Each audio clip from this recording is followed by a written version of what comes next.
Yang saya takutnya cuma Allah ya. Tapi kenapa saya berstrategi taktik kalian persoalin? Pakai logika-logika terbalik. Saya punya dalil Quran jelas.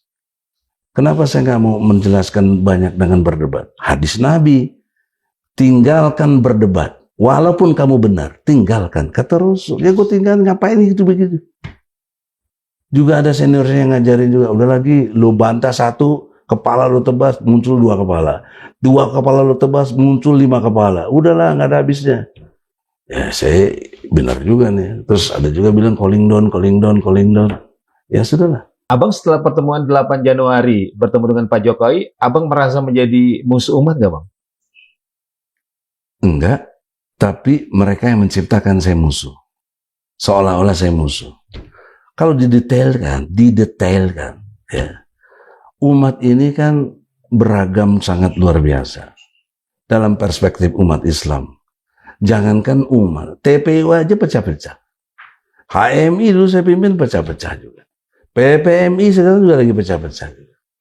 Cuma saya nggak mengerti, padahal saya tidak mau justru sebagai pendiri kan, nggak mungkin saya memecah belah HMI MPO yang saya maksudnya. Nggak mungkin, saya kan ketua pertama, pendiri. Ya, banyak juga yang nggak suka dianggap. Saya nanya satu, apa salah gue? Nggak ada yang bisa jawab. Cari satu, ada seniornya. Lu salah lu nemuin Jokowi, itu pesanannya. Kok nemuin Jokowi salah? Pertanyaannya, waktu Abu Bakar Basir nemuin Jokowi kok nggak ada yang nyala-nyalain? Kenapa gue disalahin? Kan nggak fair dalam memandang satu peristiwa gitu. Misi abang berhasil nggak? Berhasil. Apa? Bebas gue. Itu kan yang personal. Ya yang udah. untuk kasus ijazah. Oh bagus. Artinya begini. Kalau Roy Suryo dan kawan-kawan jagoan, kan dia ngakunya Enggak, jagoan. dari pihak Jokowinya bang. Apa penjelasan? Jokowi nggak jelasin soal ijazah. Udahlah, nggak usah bicarain itu. Kan poin pertama tadi abang itu. Iya. Minta klarifikasi. Iya. Dia nggak mau jelasin gimana, masa gue maksa-maksa di rumah dia lagi. Ya sudah aja deh begitu. Itu kan logika dialog. Lu punya kuasa dalam rumah kau, punya kuasa dalam diri kau. Soal ijazah, dia punya kuasa tentang dirinya. Dia maunya nanti dijelasin di pengadilan. Sudah, gue mau maksa apa? Emangnya gue siapa? Jangan juga gue merasa so jago. Terus? Nothing gue juga kan. Misi menasihatin Jokowi berhasil menurut Bang Egy? Berhasil. Apa? Karena dia tidak seperti Firaun. Kalau Firaun kan ngejar Musa. Gue pikir gue langsung pas waktu dipanggil polisi itu, gue mau ditangkap apa enggak? Tahu jangan enggak? Kan baik bos. Dalam perspektif buat gue ya, buat bangsa yang lainnya nggak baik ya urusan lain dong. Gue juga ikut serta mempersoalkan itu. Jangan dikait cara berpikir itu nggak objektif, nggak sistematis, nggak toleran, tidak jubedil, tidak jujur, tidak. Gue punya teori, gue nanti kasih buku, mana? Ntar gue ada buku gue, saya lupa gue bawa nanti sangat promisi lagi, ya. Tapi itu gue ajarin cara berpikir yang ilmiah dan jiwa yang intelektual. Cara berpikir ilmiah itu harus objektif. Objektif adalah tidak memihak. Kemudian sistematis. Oke. Kemudian toleran. Kalau lu benar, walaupun lu musuh gue ikut. Itu toleran. Walaupun dia anak kecil, dia benar, gue ikut. Jangan gue belagu, jangan kita sok-sok pangjagona, cek Sunda mah. Panghadena. Oke. Terus misi abang terkait kasus ijazah Jokowi jalan terus nih bang? Jalan lah. Apa langkah berikutnya? Ya, kalau saya harus jujur ya, saya sudah inkrah. Saya awal 2022, ya kan, di Pengadilan Negeri Jakarta Pusat. Saya resmi membela Bambang Tri dan Gus Dur. Nah, ketika sudah membela, ditangkap oleh Mabes Polri si Bambang Tri sama Gus Dur. Ditaruh di sana, ditaruh di ruangan bawah tanah lagi. Susah saya maksudnya. Saya cabut apa itu gugatan saya. Bukan saya kalah, saya cabut karena saya ngerti nggak ada alat bukti, nggak ada saksi. Bagaimana? Itu dia pikir kan dengan begitu gue pasti kayak enggak. Kita tahu ngerti hukum. Saya cabut. Nah setelah itu ditangkap, saya berpindah ke Solo, fokus pidana. Nah terjadi peristiwa hukum yang berbeda. Ketika di Pengadilan Negeri Jakarta Pusat itu perdata. Memang kewajiban buktikan pada kita, ya kan? Sampai yang menuduh mendalilkan dia harus membuktikan. Itu poin penting. Tapi ketika jadi peristiwa pidana, yang buktikannya polisi dan jaksa, bukan lagi saya. Karena dia ditangkap, kan ditangkap minimal harus ada 2 alat bukti. Nah, sampailah ke pengadilan, yang saya tanya satu, ijazah SMA ya, nggak ada S1 nih. Siapa yang dipersoalkan sama si Bambang Tri, ijazah SMA. Saya membela saja kan. Ya, satu sampai kepada hakim, jaksa, saya persoalan. Tanya Rocky Gerung. Rocky Gerung itu saksi. Kita yang datengin Rocky Gerung saksi. Dalam perspektif di pengadilan ya. Nah, akhirnya dialog dengan secara filsafatnya juga. Sampai setama filsafat terapan, debat segala macam. Dan akhirnya membuktikan tidak ada ijazahnya itu. Nggak ada. Fakta itu. Sampai putusan pengadilan. Tapi karena hakim sudah Tuhannya bukan Allah, Tuhan yang lain, saya nggak tahu kenapa dimenangkan yang nggak punya ijazah aslinya yang ditampilkan nggak ada, kenapa itu dimenangkan. Tuntutannya maksimal loh oleh jaksa 10 tahun, putusannya 6 tahun. Itu kemudian saya banding ke pengadilan tinggi di Semarang, dikurangi 4 tahun.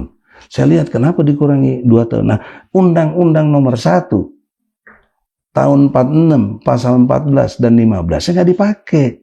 Yang buat menuduh kaitannya dengan berita hoax. Nggak dipakai. Jadi poin pentingnya di situ adalah kaitannya dengan satu situasi konkret, berarti Bambang Tri dan Gus Dur tidak bersalah, tidak memberikan berita hoax, memang apa adanya. Gitu. Nah, itu poin. Nah, akhirnya saya kasasi. Tetap dinyatakan 4 tahun. Berarti inkrah. Saya malas lah bikin PK-PK Jokowi masih berkuasa kan susah. Nah, setelah itu saya pikir udah nggak berkuasa kan tanggal 9 Desember 2024 kan dia akhir 2000 tanggal 20 2020. Saya datang ke Barreskrim. Ditemani memang sama Rijal. Rijal yang bawa untuk yang SMA, yang S1-nya. Saya tetap yang SMA. Kok saya dikait-kaitkan juga? Dikaitkan ya iya, gue pimpinannya di situ. Kan atas nama TPU waktu itu. Nah itu poin pentingnya. Jadi nggak ada lah saya, kalau intelektual bohong tuh udah kacau lah. Bohong saya apa memang begitu? Bahkan ide ke Solo, jangan lupa nih, everybody biar tahu, itu idenya Rijal. Bukan saya. Ide yang Solo yang mana nih? 16 April. Bukan, maksudnya ke Solonya yang tanggal berapa?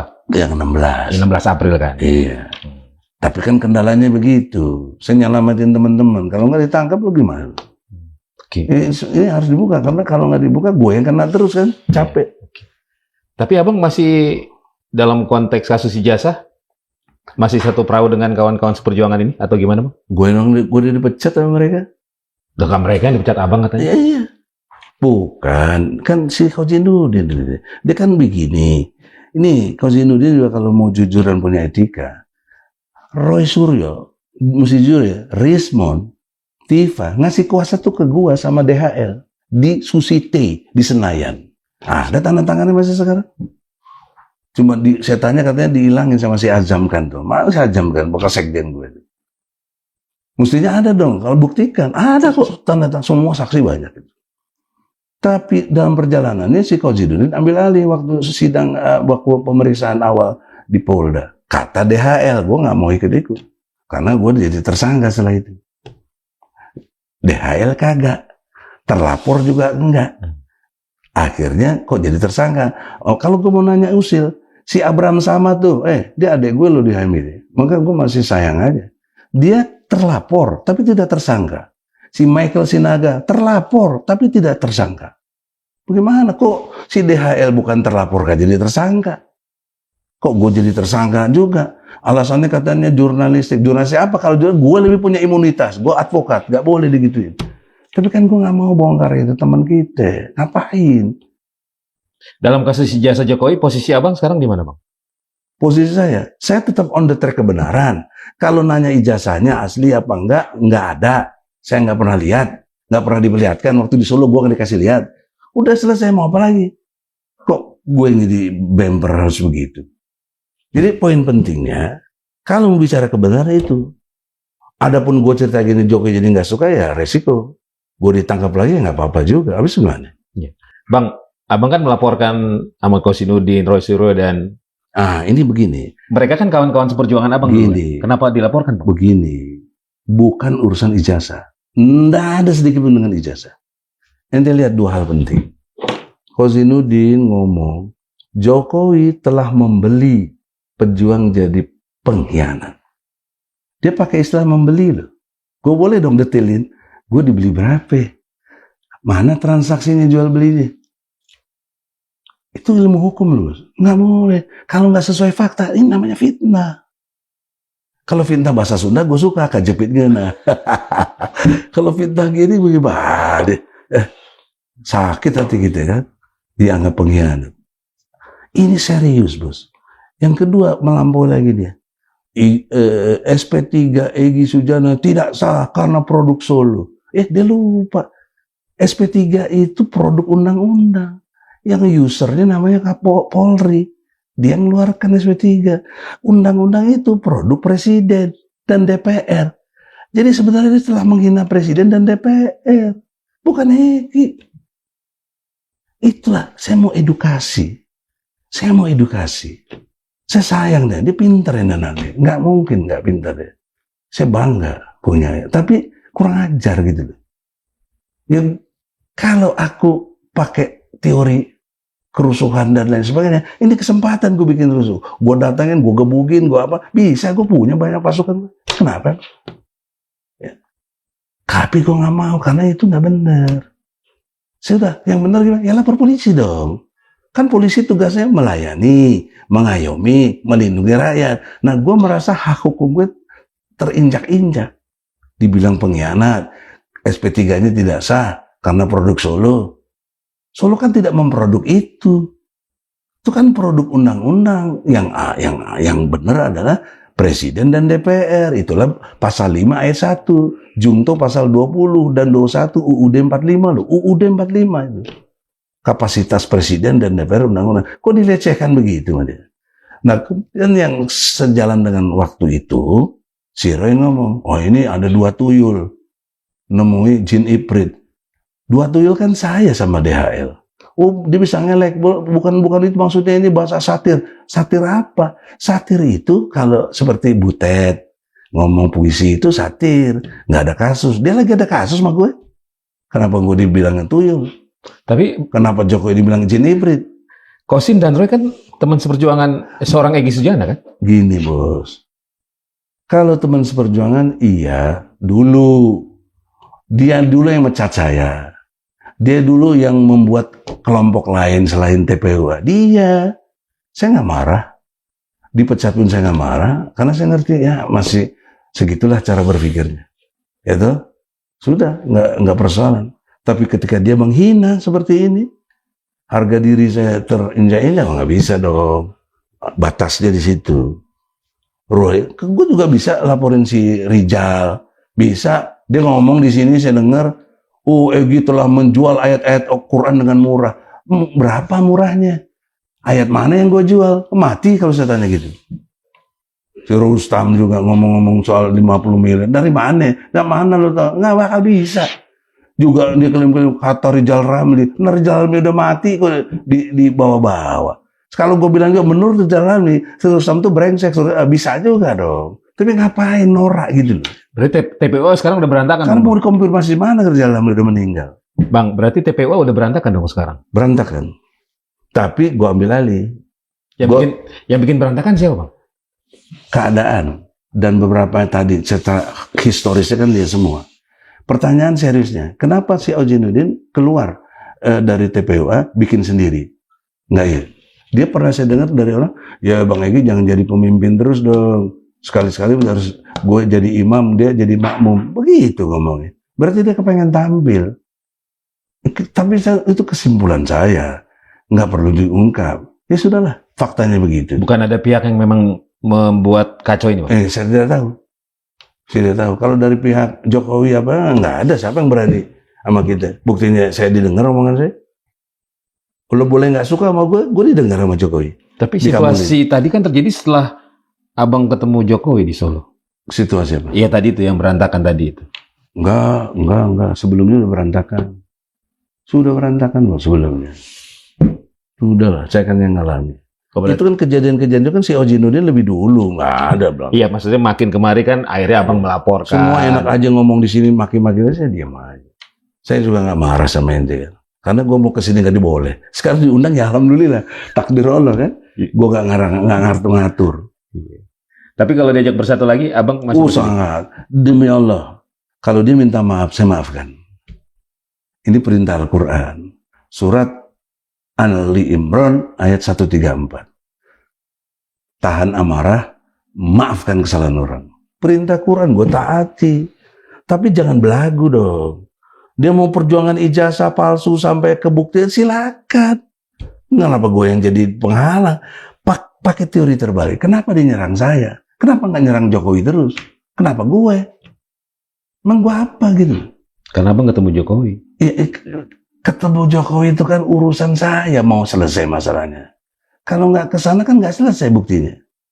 Terlepas dia masih berkuasa, itu urusan Jokowi dengan internal Polri dong. Abang nggak merasa egois dengan... Oh tidak. Kenapa? Karena dampak saya sangat serius kalau dicermati dengan baik. Apa? Misalnya, saya nggak pernah menemukan ijazah aslinya. Artinya saya tidak melihat, karena memang tidak diperlihatkan. Nah, harusnya ini yang dikapitalisasi kalau dia mau berjuang. Saya udah ajarin sama Roy, gue ini SMA, lu S1. Kesalahan Roy dalam perspektif hukum, dia belum pernah masuk ke pengadilan, belum pernah gugat. Gue sudah gugat 3 kali gue menggugat. Clear. Dia udah ngomong cuap-cuap di mana-mana, palsu-palsu, padahal belum pernah lewat pengadilan. Baru analisa-analisa penelitian. Itu hak dia, tapi keliru. Harusnya mana lu berani ngomong begitu? Kalau saya berani exactly, sudah inkrah. SMA, Roy saya bilang, di tis tuh tebet. Kalau lu persoalan ijazah S1 yang belum jelas, susah. Tapi kalau kau persoalan ijazah SMA, kan nggak mungkin orang punya ijazah S1 kalau SMA-nya nggak ada. Dilecehin gue, nggak, sudahlah, sok belagu lah. Apalagi saya dibilang tuyul, dibilang pecundang sekarang. Kan berarti dia jagoan dong. Berarti dalam kasus... Nah, kalau jagoan lawan tuh. Bang, jangan dompleng-dompleng ke saya. Dalam kasus ijazah ini, dengan situasi terakhir ini, berarti hari ini yang menang siapa, Bang? Kalau spesifik saya menang lah. Saya bebas kok. Saya nggak tersangka. Abang atau Jokowi? Enggak, gini. Kalau bicara menang-menangan, dia juga bisa menang. Apa menangnya dia? Gue bisa datangin Egy Sujana. Kan begitu, sampai gue dimaki-maki. Oke. Nah, cuma kan kekeliruan orang itu kenapa gue yang jadi dimaki-maki, kenapa nggak ke Jokowi? Jadi gue nanggung beban orang tadi dimaki Jokowi, bapi ke gue gitu. Kan nggak fair orang itu. Abang tidak memperhitungkan itu sebelumnya? Perhitungkan, udah tahu saya. Abang udah siap? Bro, bukan udah siap. Saya mengerti Rasulullah. Saya jangan lagi saya sok-sok Rasulullah lagi. Tapi siapa yang berani bilang Rasulullah tidak pernah dimaki-maki? Tidak pernah difitnah. Jangankan dia, istrinya aja difitnah. Bunda Maryam aja difitnah. Baca dong surat Maryam itu. Quran. Apalagi Egy Sujana, kutu kupret ini. Gampang lah. Jadi saya jangan merasa besar. Dan ukur diri. Ya, jangan sok-sok jago gitu loh. Kita apa adanya aja. Saya nggak minta macam-macam, tapi saya minta hak saya sebagai advokat tidak boleh ditersangkakan. Saya minta itu. Dikabulin, ya bagus dong. Siapa? Itu menang buat gue. Menang Jokowi, menang banyak juga orang yang lain, terserah. Kenapa terus jadi analisanya gue yang disalahin? Ini ke depan kira-kira akan seperti apa, Bang, kasus ijazah ya, Jokowi ini? Ya tergantung kan, si Taufik di Solo sudah lucid segala macam itu. Kan Jokowi nggak pernah mau datang juga. Apa hebatnya tuh si Taufik? Tuh maki-maki gue juga.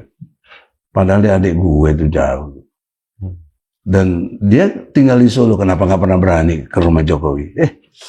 Kita yang jauh berani. Oke. Kembali ke soal Qasim dan Roy, kalau mereka minta maaf, Abang Saya maafkan. dan akan bersatu lagi? Tergantung. Gaspol lagi? Dia kan merasa udah nggak suka sama gue, ya sudah. Lu gue aja lah. Gue nggak butuh mereka kok. Tapi kalau dia minta maaf, gue pakai moral Islam, gue maafkan. Sementara dia udah hina saya luar biasa. Si Sobari juga tuh bilang saya gembel lah, mengemis lah. Kalau ini bersatu lagi, Nah, abang besok kan lu Sobari mau di sini, lu tanya sama dia tuh, apa lu? Kenal juga enggak? Bang, kalau ini bersatu lagi, TPUA akan gaspol lagi ke Solo? Saya nggak memprediksi ke sana dulu, karena TPU tidak berdiri sendiri. Banyak komunitas yang ada orang-orang yang saya hormati yang harus kita konfirmasi. Jadi saya nggak bisa menentukan. Tapi soal kepemimpinan, kenapa saya pecat ya? Banyak juga termasuk Gus Nur tuh nggak paham. Padahal dia saya belain betul. Kok mecat kok ini? Waktu gua ngangkat si Rijal, waktu gua ngangkat Kurnia segala macam, gua pakai mulut doang. Lu bantuin gue ya wakilnya. Ya bang, siap. Nah sekarang gua pecat pakai mulut doang, kemarah. Ya enak aja, kayak nggak ngerti organisasi. TPU itu tidak punya ADRT. TPW itu organisasi perkumpulan saja, kayak Persatuan Sepak Bola Cilengsi misalnya. Nggak mana perlu ada ADRT. Ya terserah gue yang dia manahin. Ya kan? Otoriter, ya kagak lah, memang nggak ada aturannya kok. Aturannya saya bagus sendiri, kok sewot? Ini mau bulan puasa ada rencana silaturahmi bang, kumpul-kumpul gitu? Mau, kalau untuk agama saya mau. Tergantung dia lah. Jangan gue lagi, gue dipojokin gini. Gue manggil-manggil mereka ngapain? Kan abang yang mencat mereka. Mencat mereka kan lihat kelakuannya dong.